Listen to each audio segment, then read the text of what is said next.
Hey everybody, welcome back to Warhammer Station. I'm Colin. I'm excited for this episode today. I'm going to talk about what I'm about to play. The first game I get to play for 10th edition is later today. I'm going to play World Leaders, and I got a pretty unique army list, I think. We're going to see how it goes. Um, and I haven't put out a index review for World Leaders. They're pretty simple. There's not many units, and they only do one thing: run at you and chop stuff to pieces. Really, and they're a lot different from their last from ninth edition. Um, Before you got points as you killed stuff, blood tithe or whatnot. Now it's you're rolling dice. So, um, what I want to talk about today is the index, the army list, what my plans are, how I think things are going to go, and why I think my army list is powerful.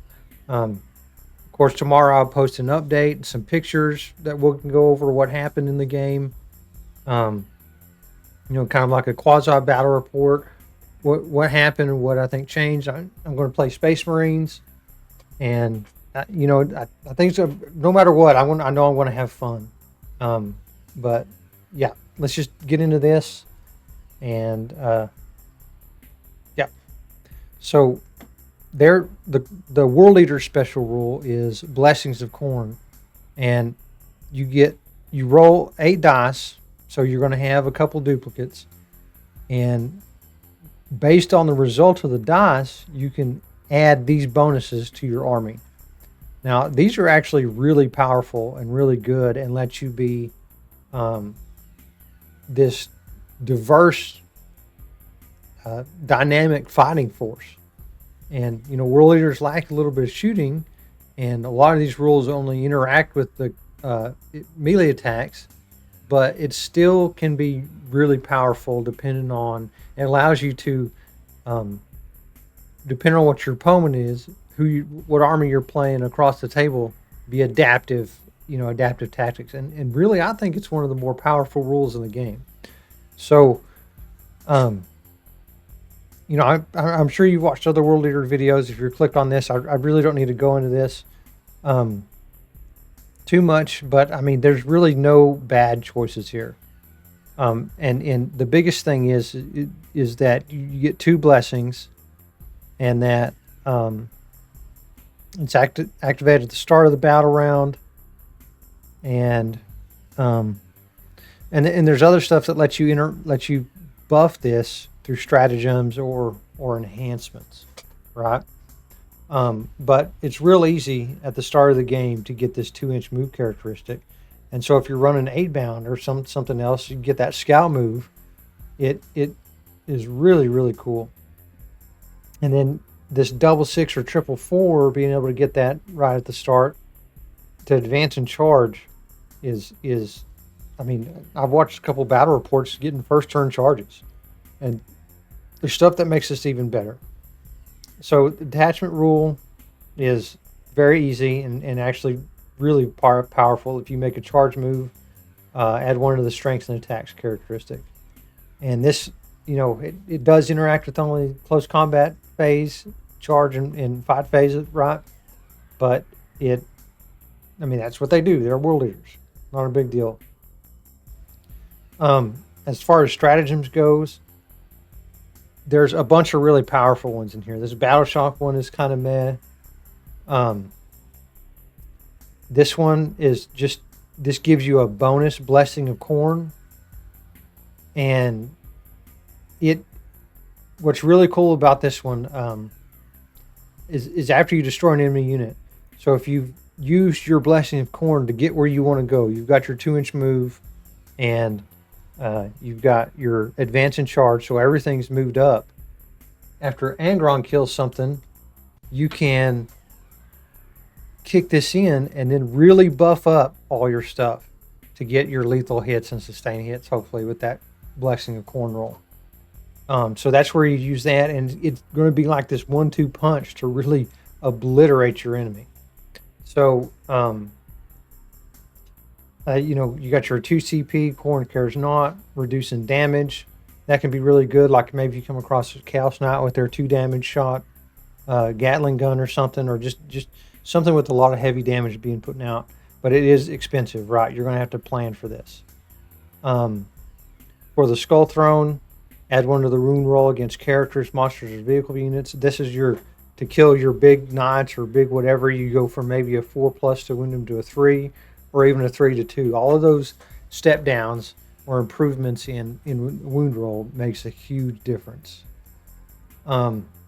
This apoplectic frenzy is one I think I'm going to use a lot.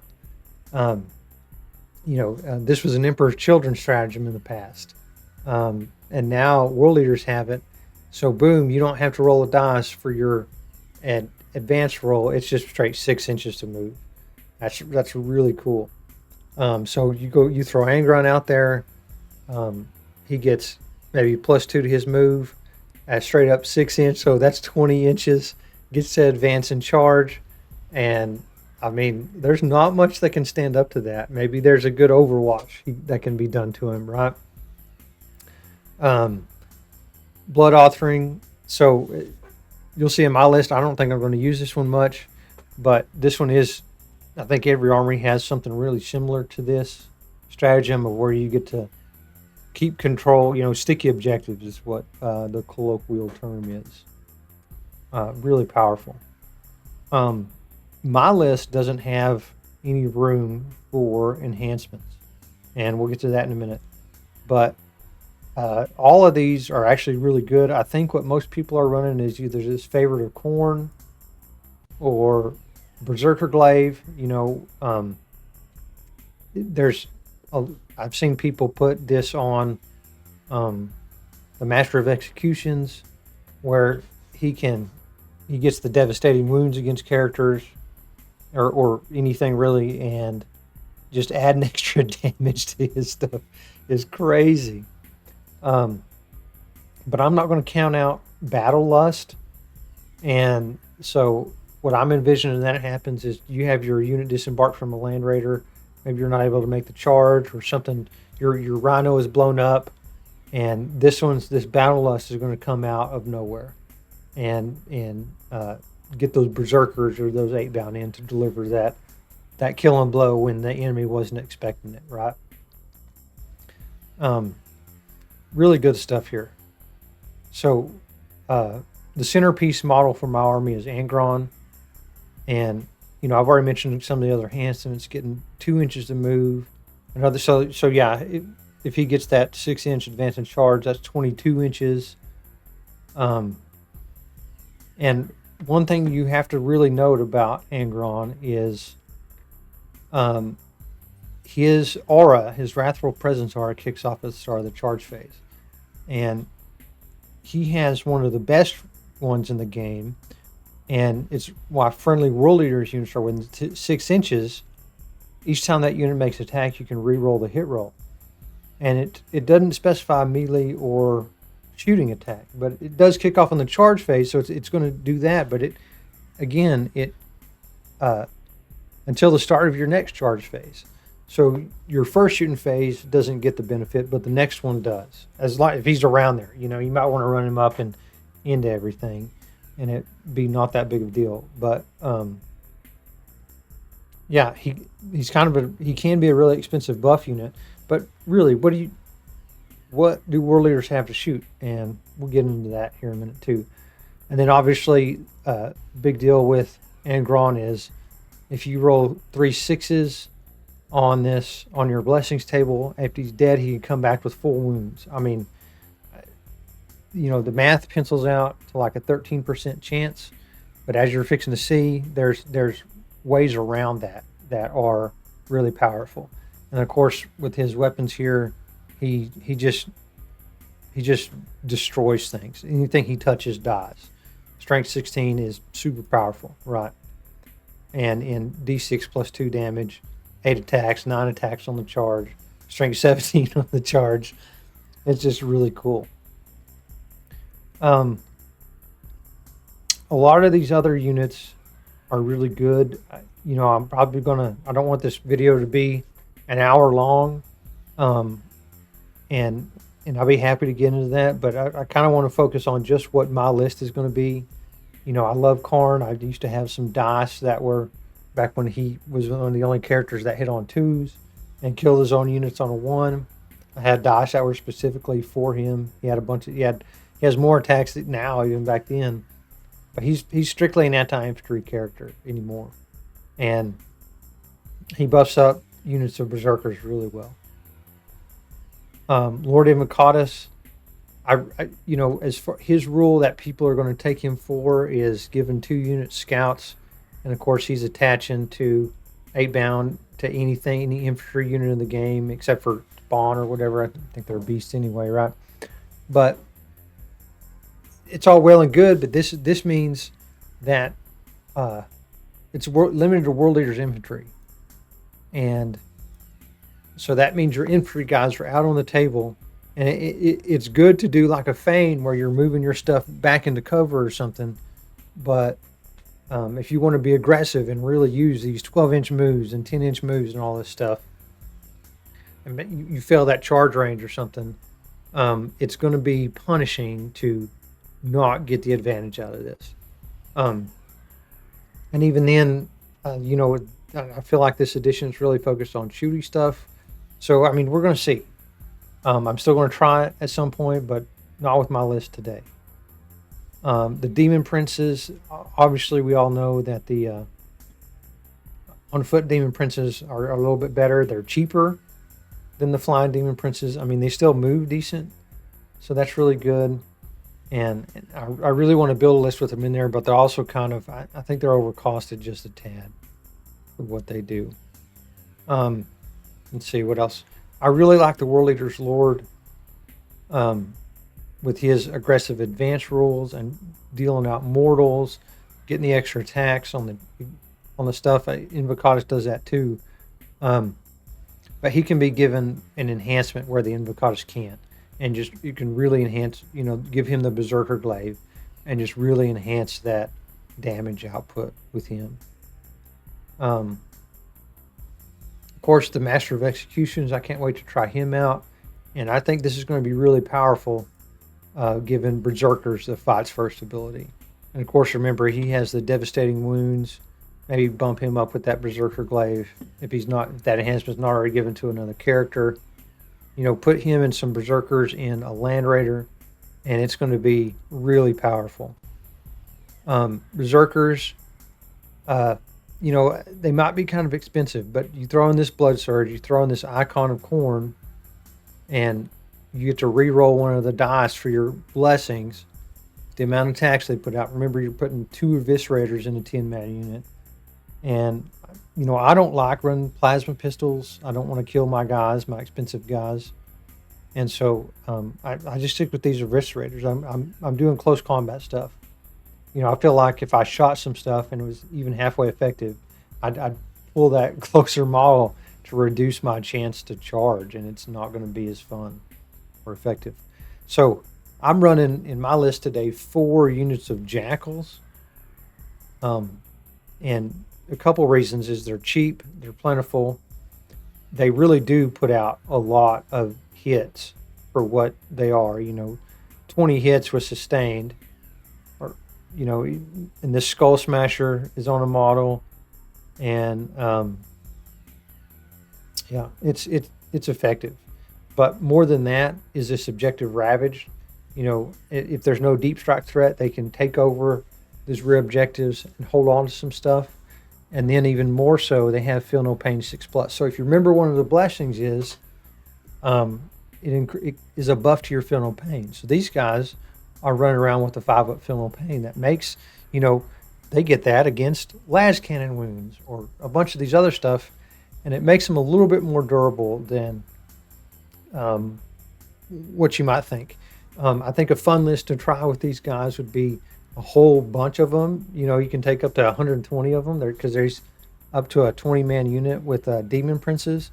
Make sure you kick on that blessing with the 5-up Feel No Pain, and 4, put some Demon Princes in there. Like I said, you have 4+ invul on these guys with a 5-up Feel No Pain. Obviously the Wink Link is they're still toughness 3, and they're still easy to die, even a 4+. And then those Demon Princes could be picked out pretty easy. But even then, being run over is I by 120 guys, I think would be kind of tough. Um, the World Leaders Terminator Squad is is still going to be real effective, obviously because they're higher toughness, 2+ save, and they can really get after, these accursed weapons are still really powerful, with their strength and AP. And, obviously with their buffs to hits.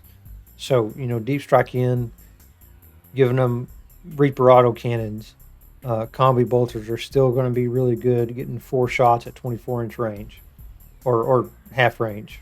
Either way, I mean, is not bad. Maybe put combi weapons on all these guys. Devastating wounds with rapid fire, anti-infantry. It's still pretty decent. Um, I'm waiting for a Terminator Lord to come out. They had the special unit Azrak or something, I think his name is, and he should be able to buff those Terminators somehow, deep strike with them, and do really well. 8-bound, they have kind of taken a hit. I think in 9th edition, you could attack with both the 8-bound eviscerators and heavy chain glaive, and maybe their attacks have been buffed. I don't remember, but they've taken a hit, kind of. In the basic ones, they want to be on the ground with scout, moving up, doing what they do, and not being susceptible to a lot of fire is going to really have an impact on these guys. Despite having toughness 6 and 3 wounds apiece, but you can potentially get an 11-inch move, maybe starting out with a 6-inch scout, and then going over to maybe getting one of the units, the automatic 6-up advance, getting an advance in charge. Having these guys in your lines is going to be something really powerful, and that's where I think the World Leaders are going to have a lot of fun.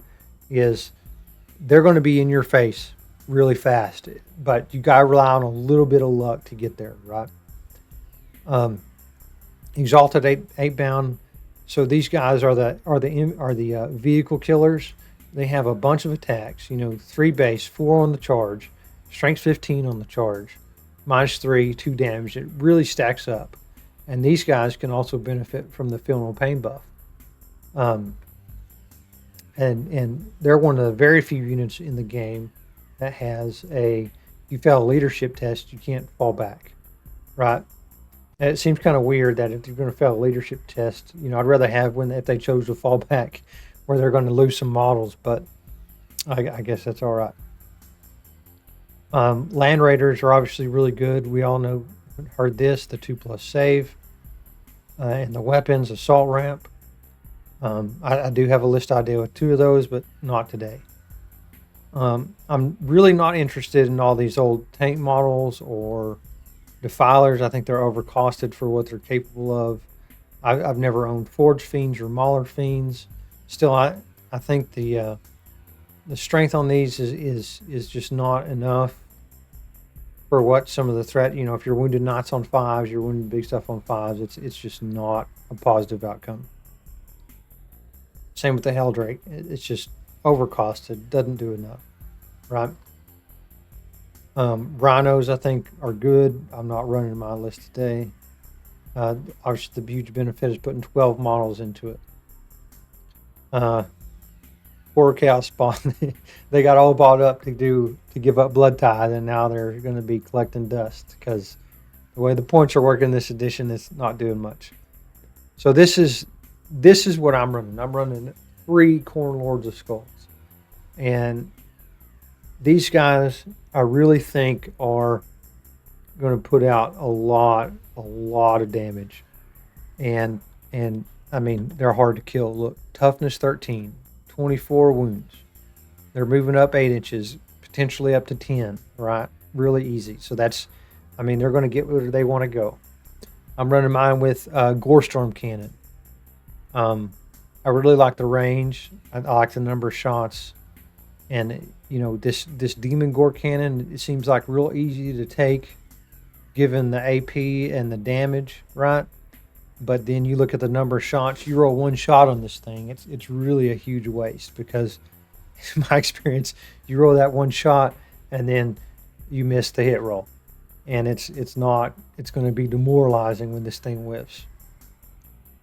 Um, but if there's a downside, to this thing. It's got this real swingy attacks profile on most of its weapons, and it's going to be kind of tough when you roll low on these dice results. But as much times as you roll low, you're going to roll really high. So this thing has the potential to put out just tons of damage, especially if you're taking three of them, right? So I'm running mine with skull hurlers. I really like the idea of this 2d6 shots. Reminds me of the battle cannons, strength 14, and this is going to be good against anything. Infantry, whatever the case, just killing them. They fail their saves. Just infantry is just going to crumble.